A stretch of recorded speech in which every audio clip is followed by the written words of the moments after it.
Guys, welcome to another edition of Duck Chatter. Today we're going to talk about 4 different ducks that you call to during the year and what percentage of those ducks that you actually have a chance to get in, and what percentage of the ducks that you're actually calling to at that particular time.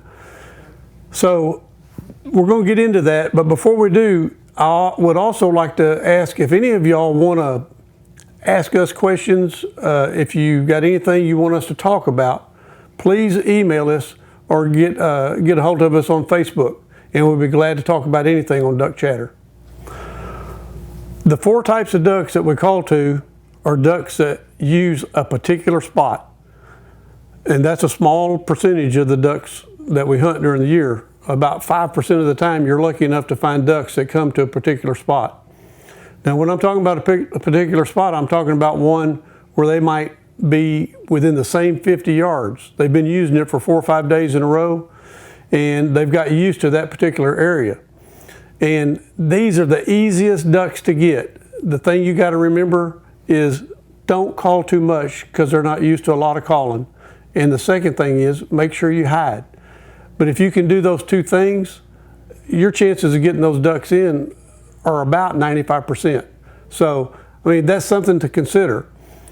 It's the easiest place to get them, is one that they've been using, and it's one that will really make you feel like you are a real good duck hunter. Now, with that said, those particular spots like that don't come along very often, and they don't last very long. So you might be able to hunt it one time, then you may have to wait as much as 2 weeks to hunt it again. But that's what I'm talking about, a particular spot. And like I said, those are the easiest ones. It's hard to mess up, but you can mess up on those, so be very careful of that. I actually knew a guy that he was a farmer, and he had about 4,000 acres, and on his farm he had probably 10 to 15 nice places to hunt where ducks really like to get. And he would fly in the afternoon and find a spot that the ducks were using, and the next morning him and one of his buddies would go over there and they'd shoot them, and they'd be done in 20 minutes. And you know, he'd come back and do whatever he had to do, farming and stuff like that. That afternoon he'd go back up and fly his plane, find another spot. Now, we're not all fortunate enough to be able to do something like that, but if you can do that for 60 days a year, you got a good chance of killing ducks. All right, the second type of duck that we hunt is ducks that are using a particular area. And that area may be the north end of a management area, or it may be the east or the south end of a big rice field. But they're using a particular area. And these ducks typically fly a little bit lower than some of the next ducks we're going to talk about. You know, they may be right on the treetops. They may be two treetops high. They may be 3 treetops high. But those are the type of ducks that use a particular area. Now, you don't always have to have a lot of callers, you know, to make these ducks cooperate, but a lot of times if you got 4 callers, you got a better chance of getting them in. There's been times when I hunted ducks in a particular area, and they were using an area where one guy just couldn't get them in. I don't care how good a caller you are, but if you had 4 guys there, you can see half as many ducks and kill twice as many. It just, for some reason, it works like that. But when you're hunting this type, you need to be able to call loud when you have to. You need to be able to call soft when you need to. But remember that for hunting ducks that are using a particular area. The third type of duck that you call to is ducks that are just traveling. Now, these ducks might have left a rest area, maybe going to a place where they feed, or they may have left a place where they were feeding, going to a rest area. They're just traveling. And if you're hunting in the timber, these ducks come over about 3 treetops high, no lower than that. They don't have any intention of coming to the timber. They're just traveling across it. In order to get these ducks, you're going to have to call loud, and you're going to have to break them. When I'm talking about breaking ducks, I'm talking about they're flying over. You get 4 guys calling as loud as they can, and you're going to eventually get the ducks to set their wings. Not always, but about 60% of the time, you can get the ducks to set their wings. And if you can get them to set their wings, you got probably a 60 or 70% chance of getting them in. But if you don't have 4 guys calling, if you got 1 guy calling on traveling ducks, he's not going to get any in. 0. They're not even interested. So what I'm saying is they've got to really think there's something going on that they're missing down there. You got to get their attention, got to get them to set their wings. And what I'm fixing to do is we're going to add a clip of exactly what that sounds like.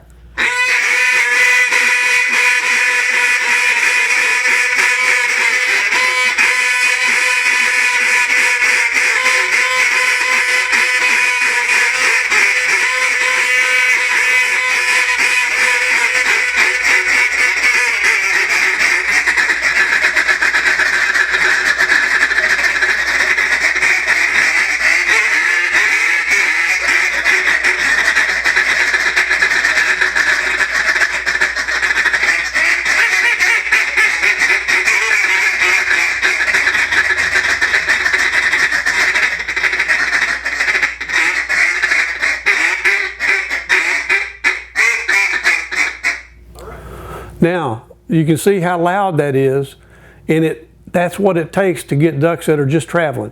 They have no reason to come down in the timber because they're just traveling by. Like I said, about 40% of the ducks that you hunt each year are like that. So it would be to your advantage to have about 4 people that can call good in your group. The only other thing that you got to remember is you got to be able to get on them quick, get on them hard. But then once you get them to break or get them to set their wings, you got to get off of them equally as hard. And then you got to rely on probably 1 guy to finish the ducks. Because if you overcall, you can spook them. But if you lose the ducks at any point, then everybody call and try to get them back. But anyhow, this is the 3rd type of duck. And these are traveling ducks. And these are ducks that can make or break your day. In other words, if you don't get these ducks in, you may not have any other ducks to get.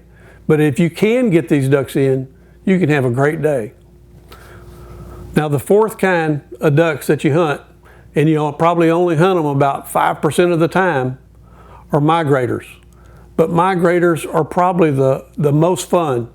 If you've got 4 guys out there that can really call, like the little clip we showed you, then you can break those ducks down. Now, typically, they're going to be flying over 4 to 6 treetops high. But if you got enough calling and you do everything right, there's nothing better than seeing a big group. And typically, migrators, are 25 to 50 to 75 to 100 ducks at a time. If you can ever get them to set their wings, 80% of the time, they're going to come in. Not only that, they're going to come in on the first pass or the second pass because they're ready to go. The good thing about migrating ducks is that it's probably the most fun of any of them, because when they start making those big circles setting their wings, they're strictly business. They got nothing on their mind except coming straight to the water. I want to say again, early season and late season, things are a little bit different, but I'm talking about most of the time, these are the ways that this is going to happen. I hope these tips help. And thanks again for tuning in to another episode of Duck Chatter. But while I got you here, I want to show you one thing. We've got an ace in the hole. It's our cut down call. And we've had it out for a couple of years, but it's been too doggone hard to blow. I mean, it takes an air compressor. So I told Jonathan, I said, we're going to have to revise this and make it so it's more user friendly. And, we've worked on it for about 2 or 3 months. He'd go try a couple of things and bring it to me. And I think we've got it now. The thing you're going to see different on the call itself is going to have 2.0 up here on the insert. Okay, the things we did different is the drilled hole in it is not quite so long, so it doesn't let nearly as much air in. The ream hole is just a little bit bigger, and it makes it raspier. Now, I typically don't blow a cut down call, but this year I'm going to probably use it. One more thing is the reed in it is just slightly wider to give it just a little more mellow sound. And that's what we were looking for, something that is raspy but yet mellow, something that anybody can blow. And I'm going to go ahead and blow it here and just kind of show you what it sounds like. It's got pretty good hold on the bottom, which doesn't take hardly any air. And then you can bark it on the top. I mean, it's loud.